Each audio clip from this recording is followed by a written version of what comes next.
ज़बूर की किताब बाब 25 की तिलावत। रहनुमाई और मुहाफ़ज़त की दुआ। ऐ खुदावंद, मैं अपनी जान तेरी तरफ उठाता हूँ। ऐ मेरे खुदा, मैंने तुझ पर तवक्कल किया है, मुझे शर्मिंदा ना होने दे। मेरे दुश्मन मुझ पर शादियाना ना बजाएं, बल्कि जो तेरे मुंतज़िर है उनमें से कोई शर्मिंदा ना होगा। पर जो नाहक बेवफाई करते हैं वही शर्मिंदा होंगे।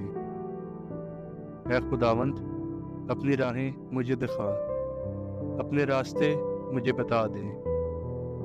मुझे अपनी सच्चाई पर चला और तालीम दे, क्योंकि तू मेरा नजात देने वाला खुदा है। मैं दिन भर तेरा ही मुंतज़िर रहता हूँ। ऐ खुदावंद, अपनी रहमतों और शफ़क़तों को याद फरमा, क्योंकि वो अज़ल से हैं। मेरी जवानी की खताओं और मेरे गुनाहों को याद ना कर। ऐ खुदावंद, अपनी नेकी की खातिर अपनी शफ़क़त के मुताबिक मुझे याद फरमा। खुदावंद नेक और रास्त है, इसलिए वो गुनाहगारों को राह हक की तालीम देगा। वो हलीमों को इंसाफ की हिदायत करेगा। हाँ, वो हलीमों को अपनी राह बताएगा। जो खुदावन के अहद और उसकी शहादतों को मानते हैं, उनके लिए उसकी सब राहें शफ़क़त और सच्चाई हैं।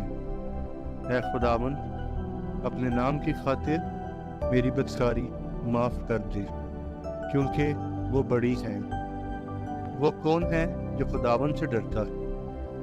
खुदावन उसको उसी राह की तालीम देगा जो उसे पसंद है।